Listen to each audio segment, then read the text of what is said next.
Assalamualaikum dan salam keluarga Malaysia. Semasa 4 bersama saya, Syahid Samsudin. Sindiket penyeludupan arak dan rokok serta penyelewengan minyak masak yang beroperasi di Johor sejak 4 bulan lalu tumpas. Ia hasil serbuan polis di Iskandar Puteri, Kulai, Batu Pahat dan Johor Bahru Selatan menerusi op kontraban mulai 28 Julai lalu hingga malam tadi. 17 individu termasuk seorang lelaki warga asing ditahan.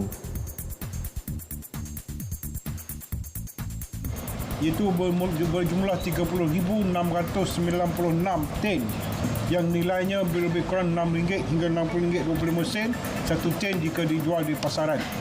Dan selain daripada itu, rampasan juga sebanyak 1,004 botol liquor yang bernilai lebih kurang RM140 satu botol, dan jumlah keseluruhan termasuklah nilai custom, nilai cukai yang dia tak patut dibayar bernilai RM1.122 juta yang rampasan ini dibuat oleh pihak polis Marine.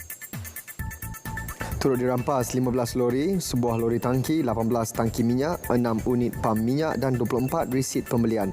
Nilai keseluruhan rampasan RM1.31 juta.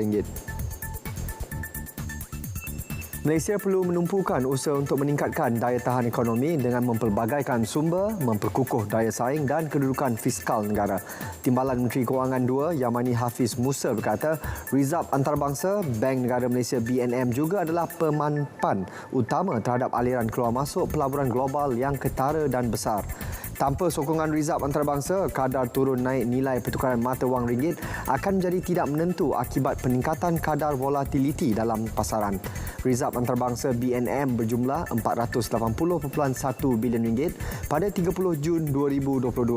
Paras Rizab itu mencukupi untuk menampung 5.8 bulan import barangan dan perkhidmatan dan 1.1 kali jumlah hutang luar negeri jangka pendek.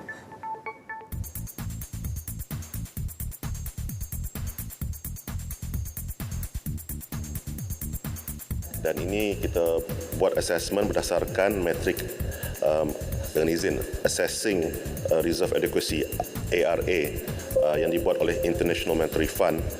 Dan pada ketika ini tahap Rizab Antarabangsa semasa Bank Negara Malaysia dianggap mencukupi, dan kita akan memantaulah dari masa ke semasa untuk menstabilkan wang ringgit di masa-masa yang akan datang.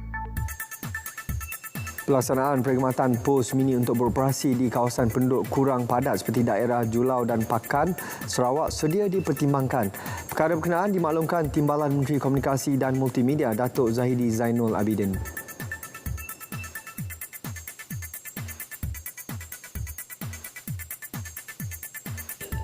Berdasarkan kepada jumlah penduduk di daerah Julau dan Pakan iaitu 34,000 orang, terdapat sebuah pejabat pos di Julau, manakala pejabat-pejabat pos berdekatan lain yang boleh diakses oleh penduduk tempatan adalah seperti pejabat paus Sarike, pejabat paus Bintagor dan pejabat pos Kanoi.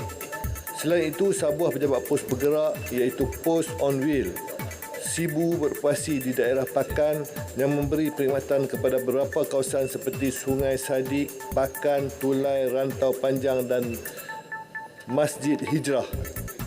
Tambahnya lagi, pos mini dikendalikan oleh pengusaha bebas dan dapat membuka peluang perniagaan kepada penduduk tempatan yang berminat dan menepati ciri-ciri kelayakan.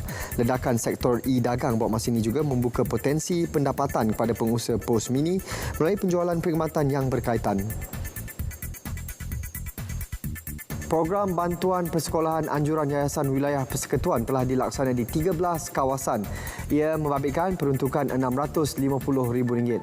Terbaru, 1,000 pelajar sekolah rendah daripada keluarga B40 di Labuan menerima manfaat program yang dilaksana dengan kerjasama Perbadanan Labuan dan UMNO Labuan. Sumbangan meliputi wang tunai dan beg sekolah. Semasa 4 berakhir di sini, teruskan kesetiaan anda bersama kami sehingga kita berjumpa lagi. Assalamualaikum dan salam keluarga Malaysia. Pelajar-pelajar